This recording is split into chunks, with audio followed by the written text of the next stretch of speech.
South Carolina is making the trip to Tuscaloosa, Alabama for the first time since 2009. What should Gamecock fans and Tide fans expect from this matchup? Luke Robinson and I will be talking about all of that on today's Locked On Gamecocks and Locked On Bama podcasts.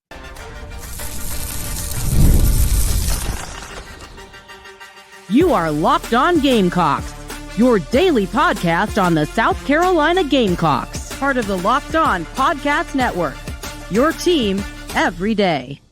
Hello, Gamecock Nation and Tide Nation. Welcome back to the Locked On Gamecocks and the Locked On Bama podcast, where we cover your respective teams every single day. I'm Andrew Lyon, the host of the Locked On Gamecocks podcast, and in this crossover, I'm joined by Locked On Bama host Luke Robinson. Luke, how you been doing this week? Doing great. Happy to be here and appreciate you having me.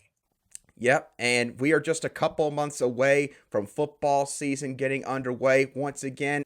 So, Luke, obviously, going into the 2024 season, things are going to look a lot different in the SEC. You got Oklahoma and Texas joining the league. We still got an 8-game conference schedule, but everybody now is going to play sort of the opposite half a lot more often. For example, South Carolina playing Alabama.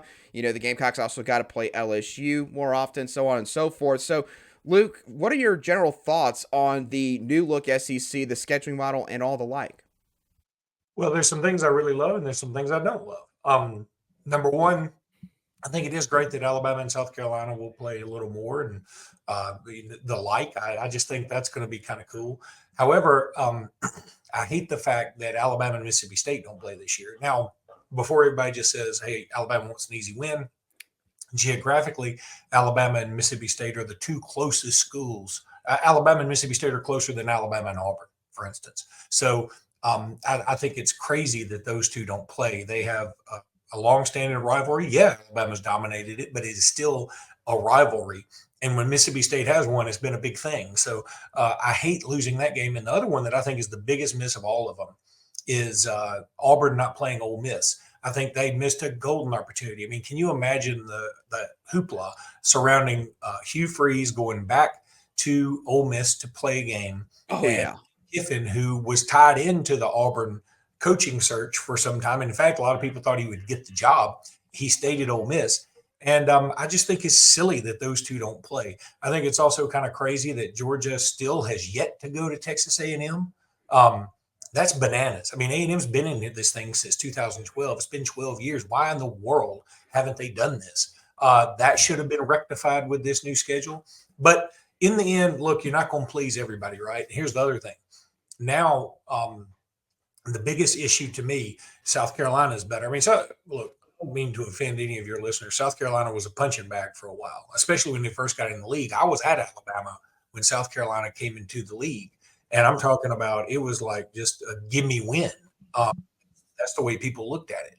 In fact, people wondering, hey, how are they going to survive in this conference? And I give this current coaching staff a ton of credit because South Carolina is a very, very formidable opponent at this point. And they've got some dudes. That Nicholas Harbor he's a freakazoid. So, I'm watching South Carolina now, and they've really stepped their game up. But there's no more give to me's outside of Vanderbilt. And that's one big problem with the scheduling is somebody's got to play them. Like they get 8 games like everybody else. And so somebody's going to get a win every time, which is, again, no offense to our Vanderbilt listeners. I think Vanderbilt's got to get out of this thing now that we've reshuffled everything. I appreciate their winning national championships in bowling, and I appreciate the baseball national championships they had a while back, but those don't stir the drink. Football stirs the drink. And if you can't carry your weight and if you're not going to commit to resources, I don't know really what you're doing here. Yeah, no, it's funny, Luke, how when they were throwing out the potential 3-6-6 model, if they went to a 9-game schedule, everybody was saying, well, I hope we get Vanderbilt as one of those 3 main rivals, right? And so, Vanderbilt is just going to get a lot harder for them and also, admittedly, most of the other teams, including South Carolina in this league. Now, you talked about your viewpoint of South Carolina earlier, right, Luke? South Carolina, again, had a down year. 2023 went 5-7, but had 2 good years under Shane Beamer, his first 2 years here, and they have been recruiting quite well. And so that kind of leads into my next question about the game itself. How do Crimson Tide fans view this game as a whole with South Carolina? Do they still view it as, hey, we're Alabama, it's South Carolina, we should win this game handily? Or, are they potentially being a bit more cautious because of the fact that, Nick Saban's retired, a lot of players have walked out the door since the end of this past season? How are Bama fans handling all that change, and how has it maybe altered their viewpoint of this matchup? Well, I can't tell. I was checking out the schedules, and I can't tell which one has the benefit here. Alabama does have Vanderbilt at Vandy before South Carolina, and South Carolina has Ole Miss at home before they travel to Alabama. So I'd probably give the edge to the Tide, except the very next week, Alabama will be playing Tennessee. So could it be a look-ahead game? I don't know. We'll see. Under Nick Saban, there were very few look-ahead games. I mean, he treated every game as if it were the national championship, no matter who it was. But under this new staff, I don't know. We'll see how that goes. As far as Alabama fans' expectations, I can tell you they're not changing. There were a lot of people very worried, I think, initially when Saban retired, because it was somewhat of a shock. I have no problem telling you, Zach Blackery, who's our boss at Locked On Auburn, he called me while I had just finished playing basketball, like just messed around, because I knew Nick Saban had not a press conference, but a team meeting that day. But I was assured by a lot of folks that was just standard operating procedure. Well, Zach Blackery said, "Man, you got to do a podcast." I said, "What for?" He said, "Saban retired." I said, Don't do that. That's not even funny." And he said, "No, I'm serious." And so I had to run home, and Jimmy Stein and I had to do a podcast. And I think the initial shock is now worn off, and I think people are starting to realize, this Kalen DeBoer dude, he's sort of got his act together. Some people were making fun of him when Alabama first hired him, like he'll be Husky Harsin. Brian Harsin, who was at Auburn for a while and just tried to destroy the program, and he was just awful. But yeah. Kalen DeBoer is recruiting lights out. He is really endearing himself to the fans a little more. And he's doing it while Saban is still kind of hanging around the program, not in a meddling way, but I think Saban's like, I just want to make sure, what I leave here is in good standing. And also Saban's got a pretty good life in Tuscaloosa. So I don't think there's any reason to leave that. But I think the fans at Alabama have the same expectations they always have. And the fact that the playoff has expanded will just make it even harder to temper those, because now Alabama feels like they should be there every year, because if they had the 12-team playoff every year that Nick Saban were at Alabama, Alabama would have been in the playoff every year except his first one in 2007. Yeah, and Luke, it's kind of crazy when you look at how Alabama went through this entire process with Saban retiring and then bringing in DeBoer. A lot of programs, when they have a legendary coach like that retire or leave the program, they kind of make a hire from within, or they hire somebody that, the guy that's walking out saying, "Hey, I'd like for you to go get that guy." And maybe, I'm sure Saban had his input, just being an outsider looking at the whole thing. But, the fact that y'all went and got Kalen DeBoer, a guy that had just taken his team to the college football playoff and had a really good game against Texas, I believe, at least early on. I think that says a lot about Bama's expectations. So I agree with all of your points that you just made there. When we come back in just a couple moments, Luke and I are going to talk about Alabama and how things might be different this year, not just with how the program operates, but with how their starting quarterback might look in Jalen Milroe. We'll touch on all of that in just a couple moments right here on Locked On Gamecocks and Locked On Bama. Today's show is brought to you by eBay Motors. Passion, drive, and patience is the formula for winning championships and also what keeps your ride or die alive. eBay Motors has everything you need to maintain your vehicle and level it up to peak performance. From superchargers, roof racks, exhaust kits, LED headlights, and more, whether you're into speed, power, or style, eBay Motors has got you covered. With over 122 million parts for your number one ride or die, you'll always find exactly what you're looking for. And with eBay Guaranteed Fit, your part is guaranteed to fit your ride every time or your money back. Because with eBay Motors, you're burning rubber, not cash. With all the parts you need at the prices you want, it's easy to make your car the MVP and bring home huge wins. Keep your ride or die alive at ebaymotors.com. Eligible items only, exclusions apply. eBay Guaranteed Fit is only available to U.S. customers. Welcome back to this Friday edition of the Locked On Gamecocks and Locked On Bama podcast, where we cover the South Carolina Gamecocks and Alabama Crimson Tide every single day. And as always, thank you to each and every one of you everydayers who make us your first choice for South Carolina Gamecock or Alabama Crimson Tide sports coverage. All right, Luke, let's talk a little bit about Bama specifically now for the next few minutes. And of course, I want to start off with Kalen DeBoer, who you just talked about a little bit. Obviously, again, massive change, but you bring in a guy that's been a winner everywhere that he has been. Nick Saban obviously ran a very tight ship at Alabama. It's a big reason why y'all have been the preeminent program in the sport for the last 15 years or so. So, Luke, I guess I'll just ask you this. What do you think the biggest similarity and or difference will be going from Nick Saban to Kalen DeBoer in Tuscaloosa?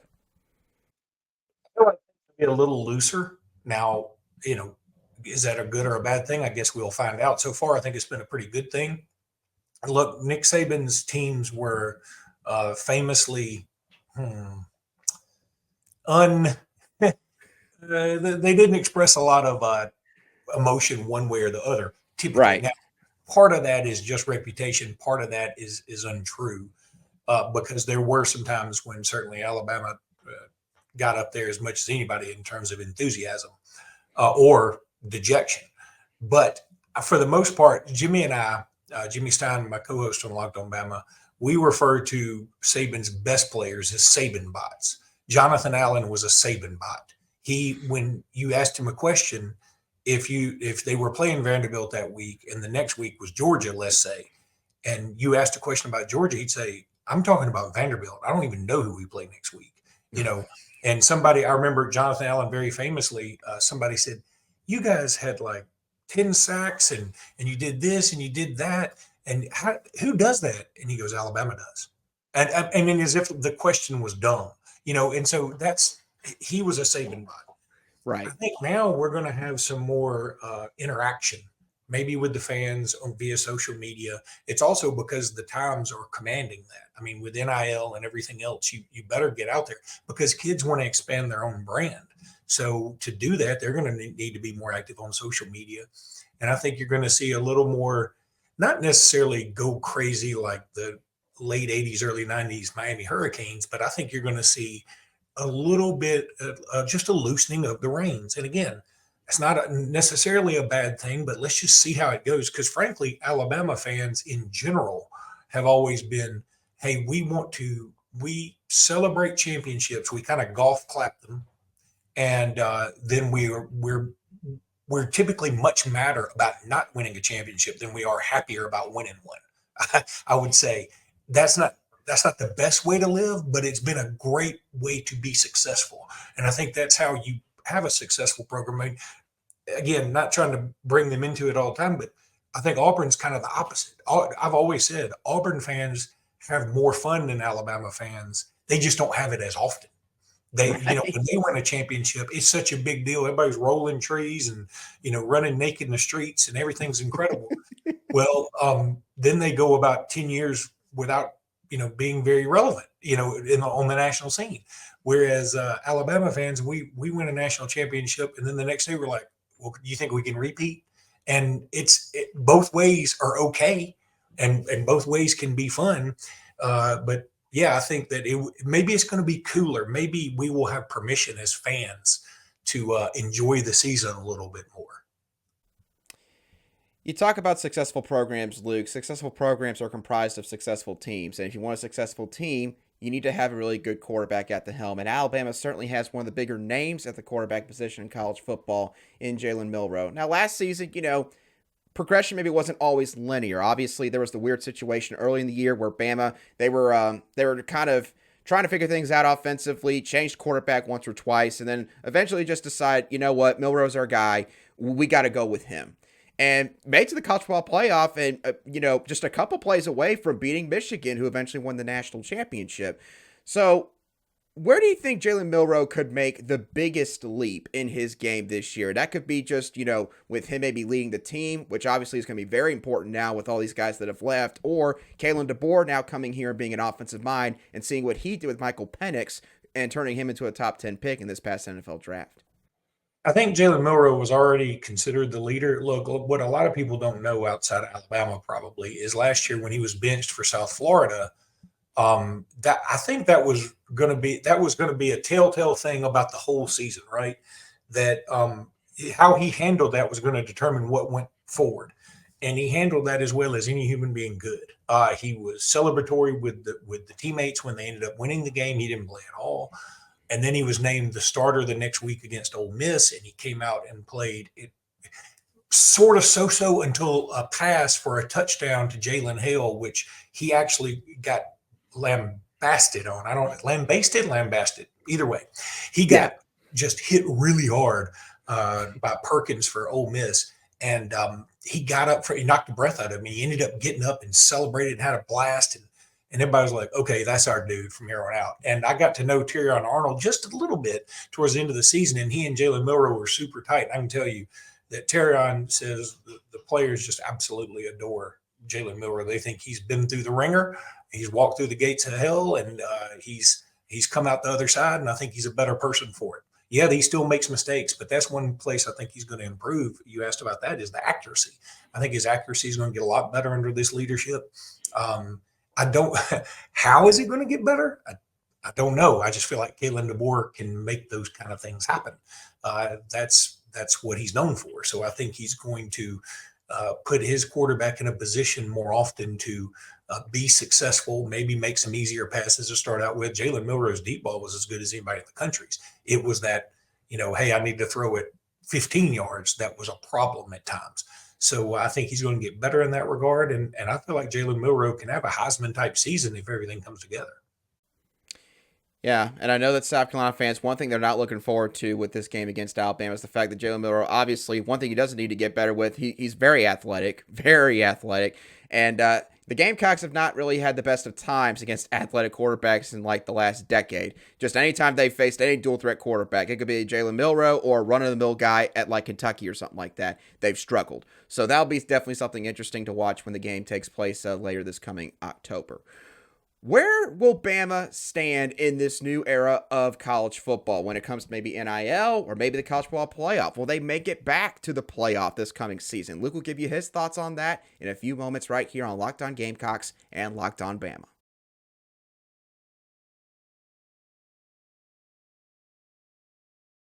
Welcome back to today's crossover edition between the Locked On Gamecocks and Locked On Bama podcast. That's not a word. Where we cover your teams every single day in 30 minutes or less. Luke, when talking about this upcoming season with Alabama, obviously we always seem to say, this is a pivotal year for this team. And, for South Carolina fans, I know we've said that almost every year. First year under Shane Beamer, got to get off to a great start. Second year, pivotal year, got to build on momentum. For Bama, it seems like it's a pivotal year in a bunch of different ways because obviously you have all the changes you've had with Kalen DeBoer now being the head coach. You've got the new college football playoff. It seems like the SEC, at the very top especially, it is a lot deeper than it was, say, maybe 5, 6, 7 years ago. And Georgia right now, some people think, is the top team in all college football. Where do you think Bama stands in all this? Do you think that Bama is still the program that everybody's maybe chasing? Or do you think that Bama maybe has a bit more competition, but, they're still going to be right there at the very end of the season? Yeah, I think you go from Bama being the one you're chasing to Bama's in the group that you're chasing. I mean, Alabama's still there. Georgia obviously is there. But, again, calling a spade, I'm giving Georgia all the credit in the world. They won back-to-back national championships. They could have won a third, but guess who stood in their way?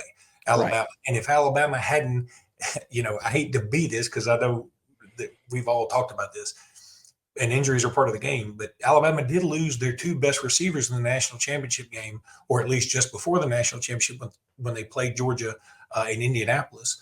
And that really sort of cost them the game because they didn't have anybody else to catch the ball from Bryce Young, who I think could be the best player in Alabama history.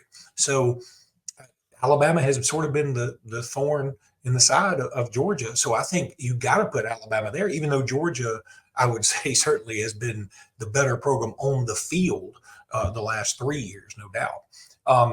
But I think Ohio State's in that grouping as well, even though they hadn't won as many national championships. Obviously, they've been in the mix all the time. And then I would probably stop at those three.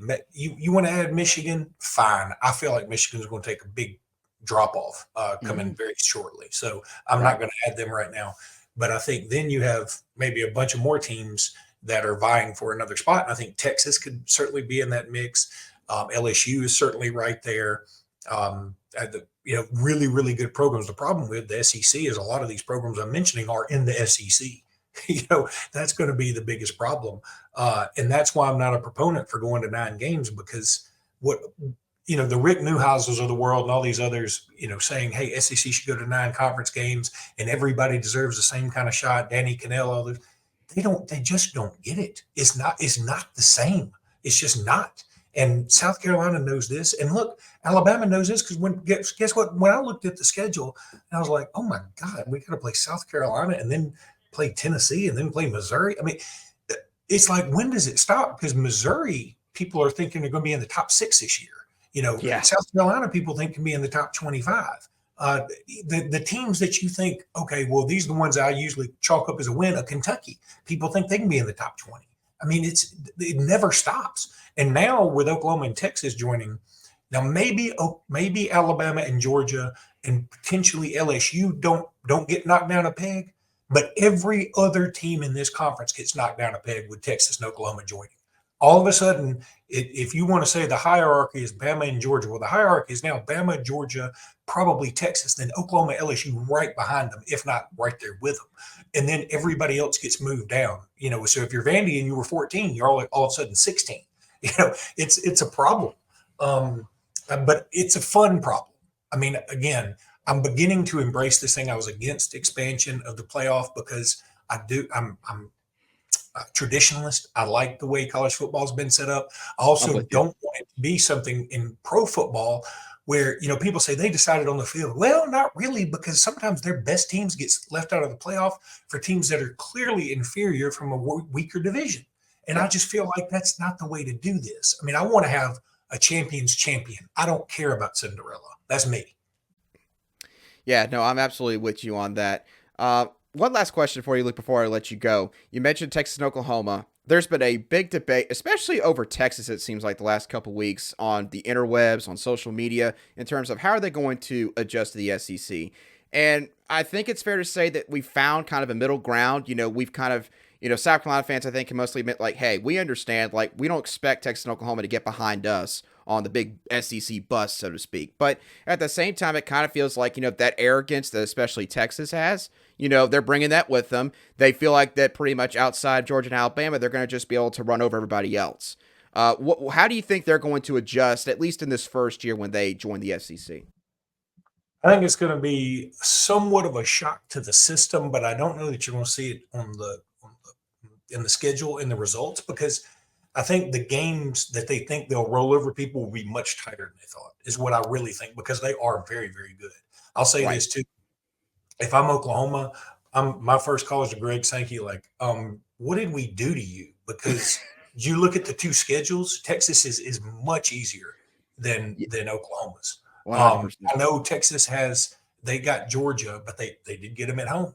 Meanwhile, Oklahoma's got Ole Miss, LSU, Alabama, at Auburn. Let me tell you something. That game, Oklahoma going to Auburn, I would go ahead and bet on Auburn right now. I'm just telling you, because that's going to be Oklahoma's first road SEC game and Auburn's first meaningful game of the season. And they're going to be jacked up and sky high, and they're going to win that game. I really believe that. And Oklahoma is going to be like, good Lord, this is like one of your middle of the pack teams this year. How are we going to do this? And meanwhile, Texas does get Vanderbilt. Oklahoma doesn't. And Oklahoma gets South Carolina. Really their easiest game in the SEC. They might look at it like South Carolina, and that is not an easy game. It's not at all. Right. Yeah, no, I completely agree with you, Luke, 100% on that. The home environments are way tougher in the SEC and the Big 12. The athletes are better. And, everybody has got a stud somewhere on their roster. It might not be their quarterback. It might not be maybe a wide receiver, but they might have a star linebacker or a safety. And even a team like Vanderbilt, you might find somebody in that lineup where, they sit there and go, we probably wouldn't mind having this guy on our team, in all honesty. Everybody's got them in the SEC. Big 12, I actually enjoy the Big 12. I like the competitiveness they've had the last couple years, but you just can't say the same thing about those teams. It's just a totally different league compared to the league that they are leaving. So, Luke, thank you so much for coming on and doing this crossover show today between Locked On Gamecocks and Locked On Bama. For you Locked On Gamecock and Bama viewers and listeners, thank y'all for tuning in. Have a great rest of your Friday and a fantastic weekend. We'll be sure to catch y'all on our next shows on Locked On Gamecocks and Locked On Bama.